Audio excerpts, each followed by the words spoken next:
This is the letter processor. This is where our library of sound bites is. As you can see, you know, if the num character says has a value of 32, well, if you know anything about ASCII, everybody knows that's a blank. That's a space. Now, here's an interesting problem. If you're trying to convey a space in the code, that's pretty tricky stuff. So I came up with a really novel way to handle that. You'll notice when I was playing that, you hear this noise like that. That's a white noise. I could have just basically opted to make that a silent sound bite. So I figured it was two birds with one stone. I'd use a white noise to fill the gaps between letters and add a little authenticity to it, because this is supposed to sound a little bit like a radio broadcast, because that's usually what it is. So by having a little bit of staticky white noise in between the characters, I think it makes it really sound cool. So I could go down the list and read them all off to you.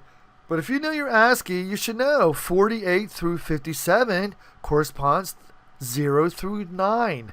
By the way, I wanted to point out a couple of differences with the NATO broadcaster codes. They don't say 3, they say tree. That's why you'll see it spelled this way. Fife is actually 5, and niner is 9. They do that so this doesn't sound like anything else, that doesn't sound like anything else, and this doesn't sound, because some of our numbers kind of rhyme together, okay? Now I also want to point out, of course the ASCII goes from 97 through, I think it was 122, yes. Okay, this has changed over the years. If you go back in time, some of these were different before, but this is the latest, greatest version of that. But if you go back to World War II, a lot of these have changed their names. For instance, Abel and Baker changed to Alpha and Bravo. Dog, Easy, Fox morphed into Delta, Echo, Foxtrot. George Howe Item is now Golf, Hotel, India.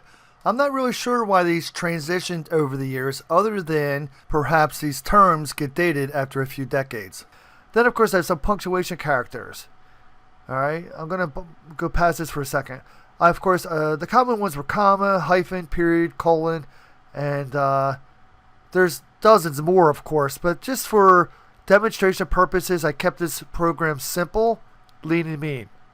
Wanted to say that you could switch the decimal and period depending on what you're working with. If you're working with a lot of numbers and you want to have decimals, then, by all means, switch it out to make it say decimal. By the way, that's actually how it's pronounced, decimal. All right, it's not. They don't say decimal in the NATO world. That's about it. Now, the last thing you need to know is case else. Case else is basically saying if it all else fails, make it a null character. So if you're using a strange character that's not in a small limited punctuation, then it'll just pass through and it'll give it null, which is actually going to say null as our soundbite. It's like a little catch-all for everything.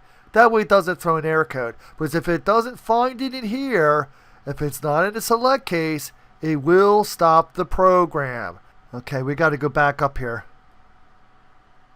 Now back to the four next. Okay, so that was the letter processor, right? Now another thing you want to do is, the last thing you want to show is the sound byte string. Now of course that's in the sound box, right? The sound byte box. Right here, sound byte box. And that's it right there. And again, because it's a list box, we're going to items add. Every one of these gets added one value at a time. All right, there you go. And then the last thing we need to do is we actually have to play the sound. And here's the sound player routine is ridiculously small. It's basically taking the wave path. It's which I showed you before. It's a real long thing. It's basically where at on my hard drive is it finding this list, this library list of phonetic sounds. All right, that's the wave path. And then It's going to add to that the sound byte, which is one of the names like decimal, and then it's going to add dot wave. So that completes the entire wave path or file, however you want to word it, right? See how I did that? Do you understand now? I concatenate it all together, and then it plays the final resource path. See? That's it. It's pretty simplistic, isn't it? And then there is one other thing. I showed you this weight routine. Now, I have two different flavors of my weight routine. This is kind of cool. This is different than most timer routines that you see online. Notice I didn't use a timer. I could have gone out here, and I could have used a toolbox, right? And I could have added a timer. I don't like that timer. I never did like the timer. And this is a cool way to get around that, guys. You're doing an application do event, and basically you're counting milliseconds and multiplying it. Like, if it's 10 milliseconds times 100, guess what? That's 1,000. And what do we know about the timer? If it's 1,000 milliseconds, it equals 1 second. So that's why I say seconds. Now, I thought since a second is a long time between characters, that I would work with tenths of a second, right? I figure a quarter to half a second gap between it's a perfect way to go. Don't forget, this broadcaster is kind of like a code. Someone else will be listening to this and jotting down the letters or numbers as they hear them. If you speak too fast with almost no interim between the characters, this will make life difficult for the listener. You probably wonder how the reset works. The reset basically is a massive bunch of clear statements. And I put this into its own subroutine so that it can be called anywhere else in the program other than just the reset button. The clear button will wipe out any box of residual text. But since we are not restarting this app, it's wiser to reset all the working variables as well to avoid crashing the solution. That's why you'll see my box is cleared, then you'll see my strings cleared, box, string, and string. And then out here, another box and a string. That's the secret to making a program be reusable and not force somebody to quit and restart the application. That's it right there, guys. If this app was some kind of calculator, you wouldn't want to run it just once to solve a single problem, then have to shut it down and reopen it for it to work again, right? That would be pretty stupid. So why not simply reset the text and have our NATO broadcaster play again and again until you get bored with it. The About button. Okay, I'm a strong advocate of using this on all my applications. I think you should too if you want to be a decent programmer. You have to see this running, I guess. Okay. Ta-da! Notice I throw my name in there. Well, you should too.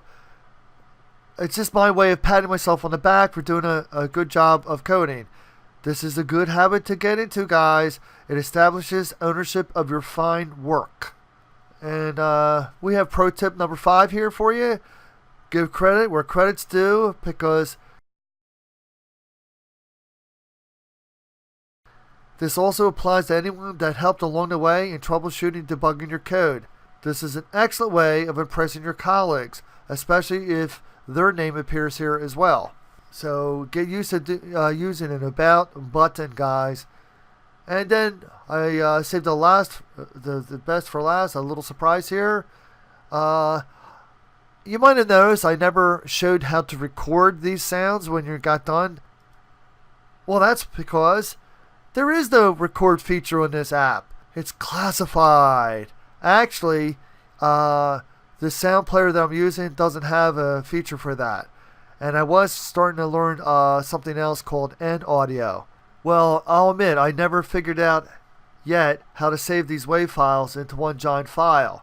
So that would be you to come in and do something like this if you really wanted to.